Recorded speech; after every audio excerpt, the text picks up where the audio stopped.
Hey, everybody. I'm here with my mother, Lois Selby Perry. Say hi, Mom. Hi, everybody. We just celebrated Mom's 90th birthday. So people are asking, what does she do to be so fit and lively and sharp at 90? So that's kind of what this interview is about. It's about longevity with Lois. That's her new Instagram. So feel free to check out Longevity with Lois at Instagram. And don't forget to subscribe and like and all that good stuff. And if these give you good value, please do click subscribe so that others will know to check it out. So, gosh, where to start? I've known her a long time. Oh, imagine that. Must be quiet, but I thought of it. So just right off the bat, people look at you, they're like, oh my goodness, I want to be like that when I'm 90. What would be some of the top, 5 things that you recommend to people to pay attention to, focus on? Actually, I would like to mention something really quick because a year ago, we had a little scary incident, and it's a scary incident that often is what I would say is the kiss of death for older people. She was walking down 2nd Street in Long Beach and hit one of the bike racks. She was looking up and hit the bike rack, slammed onto the pavement and split her kneecap into 13 pieces. Fortunately, a good Samaritan came along and helped her out, and we got her to a hospital, and she luckily got a great surgeon. Thank God this guy did not put a lot of pins in. He basically put a big rubber band around it and hoped that it would heal. And we'll tell you a little bit more about how we managed that. But she bounced back so quickly and so vibrantly. And within a very short amount of time, she was scampering up and down steps. Actually, I'm gonna go ahead and spoil that one. Oh, well. But basically, she was in the hospital, and I said, Mom, take a picture of yourself. You're going to be the fastest healing case on record. Because I know from the work that I do, the power of the subconscious mind is phenomenal when you harness it to get it speed healing. We made her 2 audio tapes to program the subconscious mind, which of course is 90 to 95% of our brain, to speed heal that patella, the kneecap. And also, since when one is immobilized at an older age, at any age really, and the muscle tends to atrophy, and that tends to create that downward spiral where the muscle is atrophying, the bone is atrophying. And so we made her a virtual gym because studies have shown that if a muscle thinks it's working, even if it's not working, it will actually respond to get stronger. So she was very diligent about listening to these 2 audios every single day. And fortunately, within a very short amount of time, couple months, 3 months, she was scampering up and down stairs. Thank God. And so I'm going to turn it over to you. What was that experience like? You always go into things with a positive attitude, and this was no different. You didn't get set back. You didn't get discouraged. It's no fun to be immobilized for that amount of time. No, but I never thought that it was going to be the end of anything. I knew that it was a glitch in all the fun I was having, because I never thought of being old. I just, in fact, on this birthday party that we had, it was such fun. I had more fun at the 90th birthday party than I did my 80th or my 70th or my 60th. I mean, it's just looking forward to what's coming next. I think life is so interesting that there's so much to do and so much interesting to see that I wasn't about to get laid up if there's any possibility of not. And I always had in my mind, while I was laying there, that I could see myself running around still. And I used to, when I was a kid, run up and down the hills around.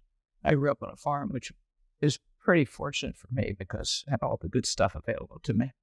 But I love nature, and I love to be out in the trees, and I would go out across the road into the Ohio hills and run up and down the hills and roll around in the leaves. And I just have always felt that at the time I wasn't aware of how healing and energetic and restorative nature was, but I was always drawn to it.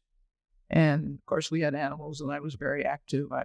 we raised horses, and I grew up on the top of them and under them and mucking them and just about everything else. So it was a healthy life to begin with, but it it morphed into realizing that how much the food meant to my body and being healthy enough to enjoy life without having aches and pains and being laid up with this or that and having to take medications for this or that, which I have never taken any.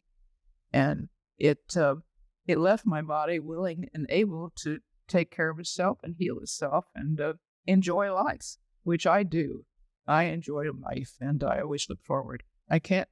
90 doesn't mean anything to me. It was a fun party, but it's just another day, and to enjoy and go on and have so much that's coming and is there now.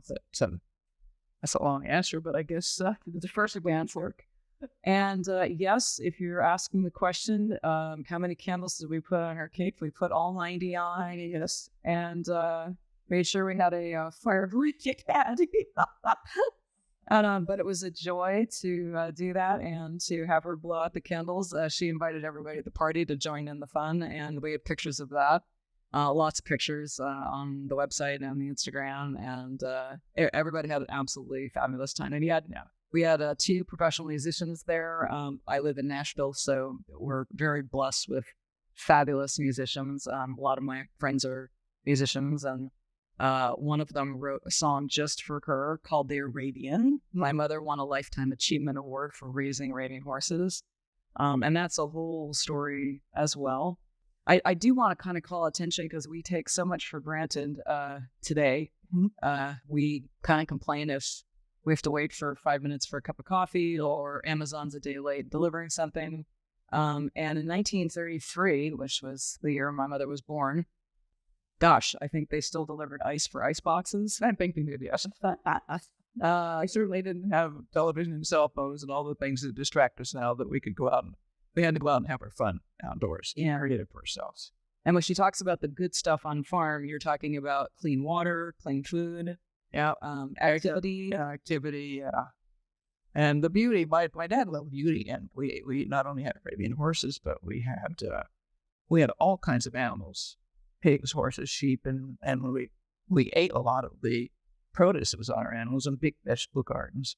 And he loved flowers, and so it was not just a farm, but it was a beautiful setting to raise up in. I didn't even realize it at the time, although I appreciated it, how much that means to your body. And so I tried to incorporate that as much. You need a little bit of beauty and a few flowers around every day. And we have tips like this on longevity with Lois. I would say attitude has got to be one of the big things. Absolutely. My mother's always had a positive attitude. I'm always looking at the best, and even if there's not an abundance of stuff, you seem to make the most of whatever's there, and great appreciation for what's there. Very much, and that has a lot to do with it too. I'm so grateful for where I am and what I have, and there are lots of ups and downs, and we all have had them, and believe me, I have had them. Disappointments and things haven't turned out the way you want, but I've always felt happy inside, and I thought, well, okay, whatever's coming is coming, and it finally does. But you let yourself get down, and that's a tough hole to get out of, and I've seen so many people around do that, but I said, I don't think so. I don't think I want that. And you were into positive thinking way before it became a popular thing, way before The Secret. And what's the book that you actually put on your Instagram that wrote The Power of Positive Thinking? It was it Andrew Carnegie? Somebody way back. It was a red book or something that we just did a little Instagram thing. Do you remember the name of that one? I might have handed them. Come.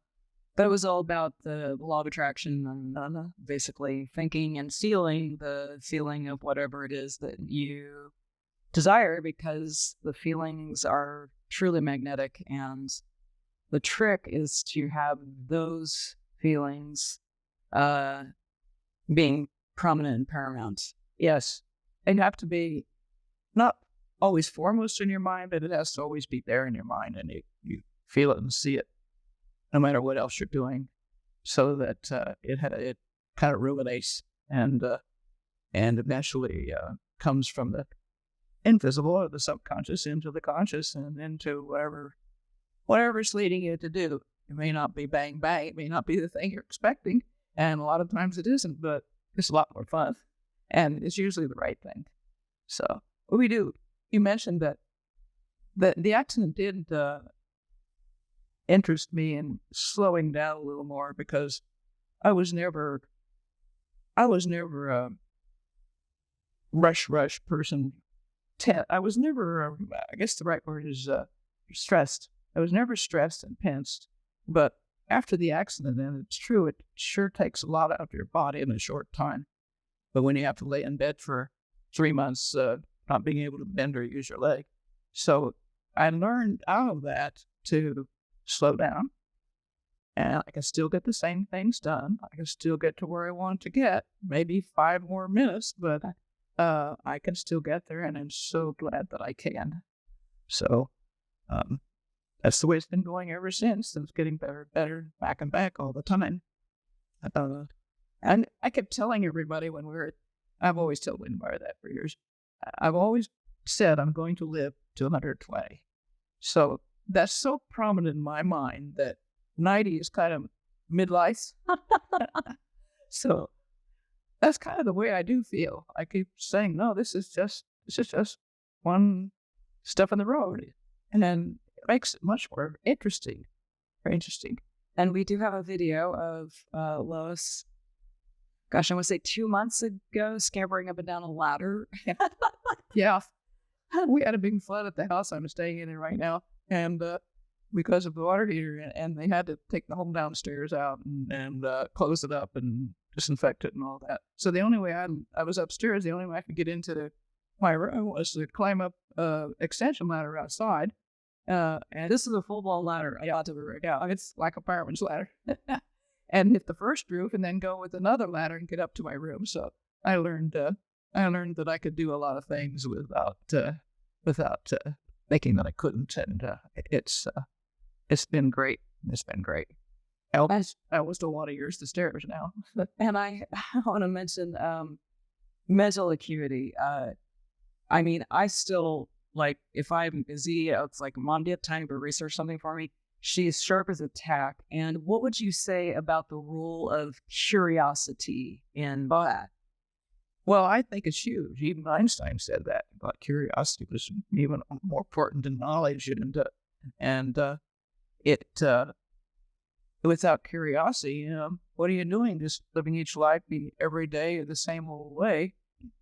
You can't see the possibilities out there unless you're curious about them, and you think about them, and you imagine them, imagining that which is.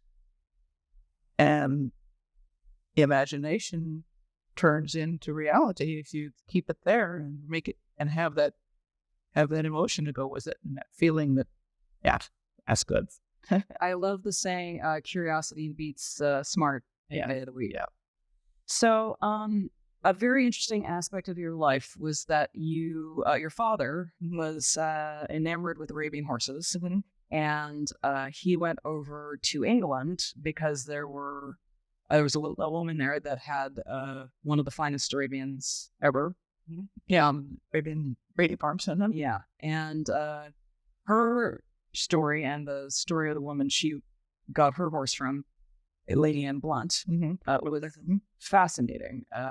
Lady Anne Blunt was so enamored with these Arabians. Now, this is an upper crust English woman who went to live with the Bedouins in the desert in Saudi Arabia, because these horses were rare and precious, and they wouldn't sell them. If they liked you, they would transact for the horses, but short of that, you weren't going to get these horses.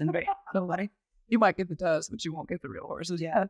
So tell us about that. Tell us about growing up with that, learning about that, preserving this bloodline, taking it on for the number of the years that you did. Well, I didn't grow up with them. It's all I could remember. Even as a kid, it was just fun looking back. My dad had imported, among other things, one of the Arabian stallions, a beautiful white Arabian stallion that actually had been to war in the desert. He even had a saber cut on his jaw. And I was we were under the manager's son and I would be under he was so sweet, under his feet in the stall, mush brushing his underbelly, and we could only reach up so far. So when he came in, the horse looked beautiful up so far, and then the rest of it was untouched. It was kind of funny. But anyway, I grew up with some of the best Arabians probably in the world at that time, because Lady Anne Blunt had gotten friendly enough with the Arabians in a particular tribe, because each tribe has different bloodlines, and some are better than others. And so she got very friendly with the ones that had the bloodlines that she was interested in, and was able to bring some back to England. And her daughter, Lady Wentworth, went on with that breeding program. And that was at the time when my dad was traveling for his business. And he saw this little ad. He saw this little ad in a sport magazine while he was languishing in the hotel.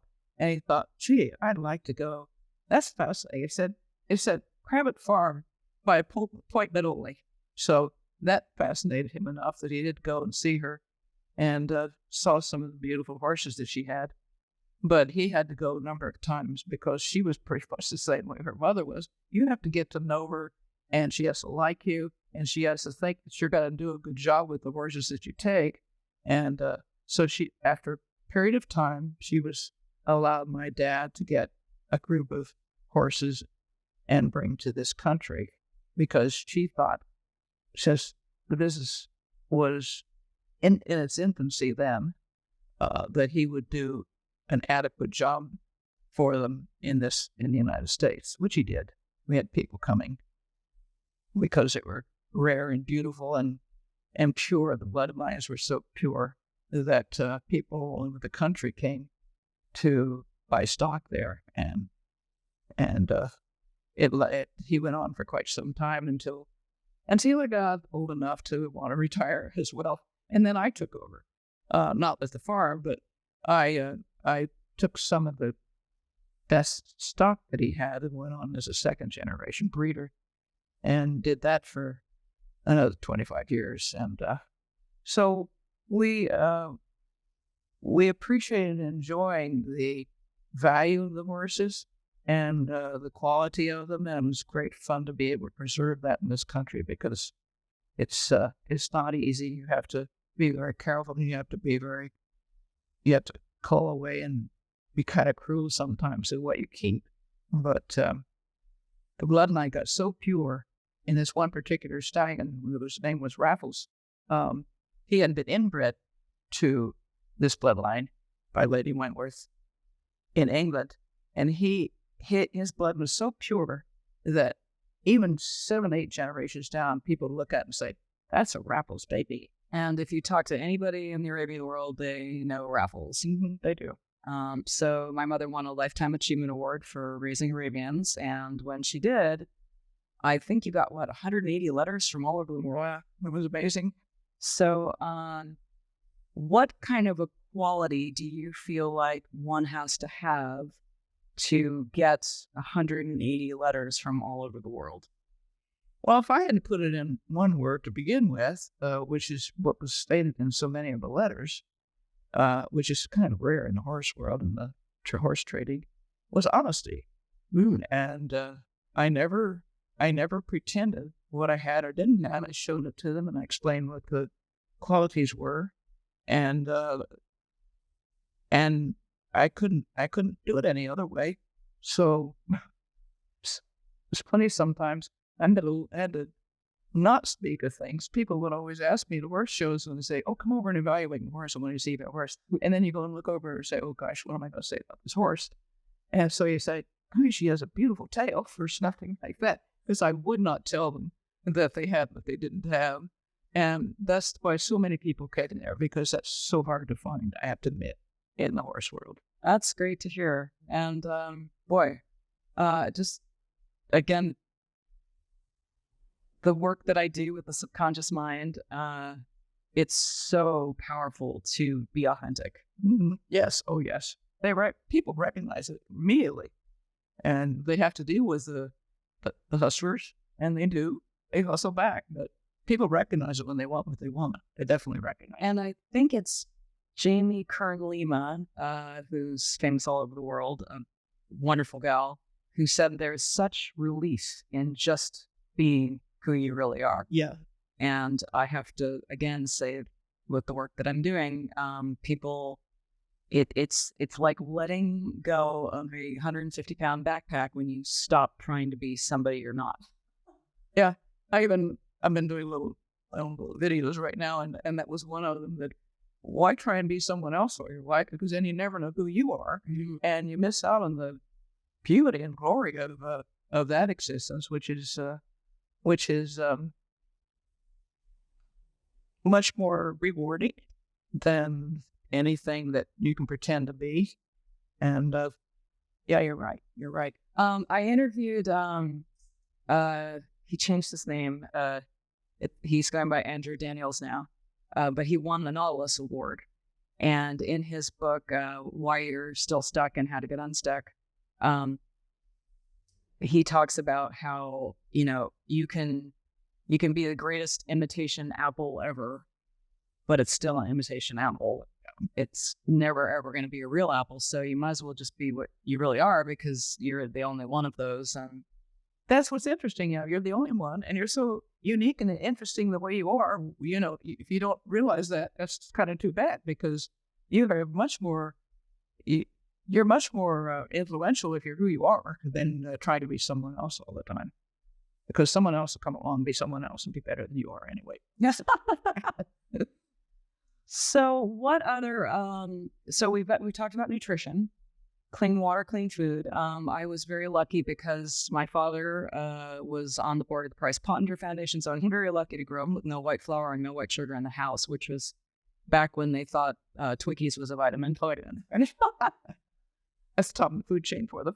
And my father also was into Kenneth Cooper, and we now know that he got some things really, really right, Kenneth Cooper, but there's a whole other side picture. For those of you who have looked at my book reviews, Deep Fitness is a book that I really recommend people know, because weight training, and you're apprised of that and have kept your muscles fit. Yes, that's really important. Maybe not as much as I should, but I know weight training is, I walk a lot, and that's good to exercise your body that way. But I don't know any way around. I didn't do it for quite some time when I was younger, and because I was so active, my muscles seemed to work well anyway. But yes, you do need to weight train to keep the tone and development of your muscles, or they're going to deteriorate. They're going to either go up or down. They won't stay the same, much as we like it. And yeah, I quite agree with you to that.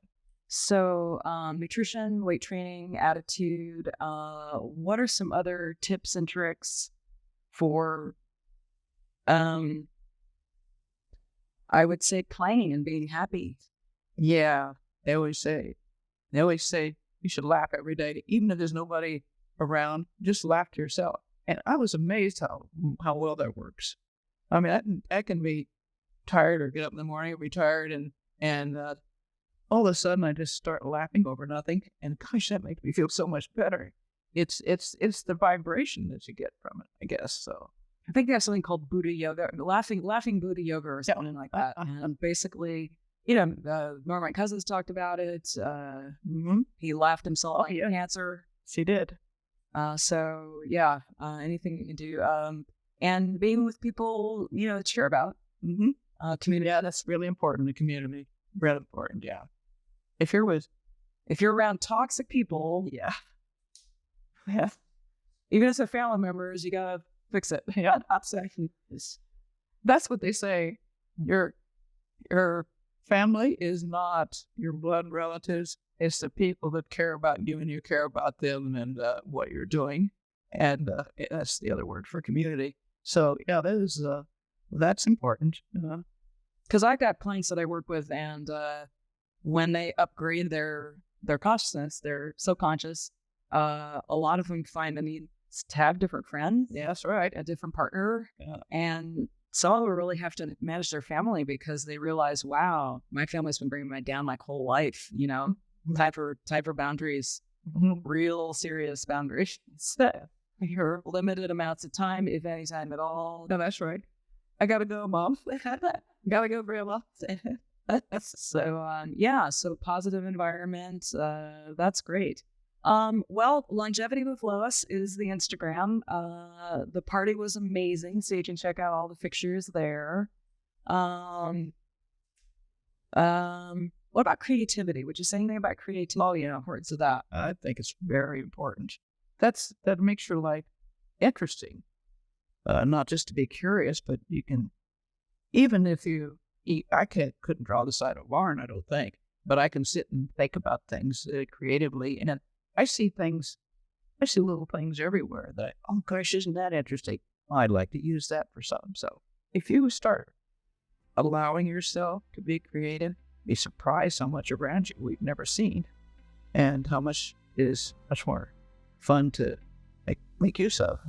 And she's authored 2 books. One of them was on the Arabians and raising the Arabians, and the other is on joy, and it's called Thought Themes. So it's never too late to get creative. That's absolutely right. Well, thank you, Mom. This has been delightful, and really grateful to share your words of wisdom, because I've had people reach out and go, what does she know? I need to know it because I want to be like that when I'm 90 and beyond. I say thank you a lot. Thank you. So if this was of value, please click like and subscribe, and we'll be back with more interviews. And thanks, Mom, for being on the show. If we find more things to do. Bye. Bye.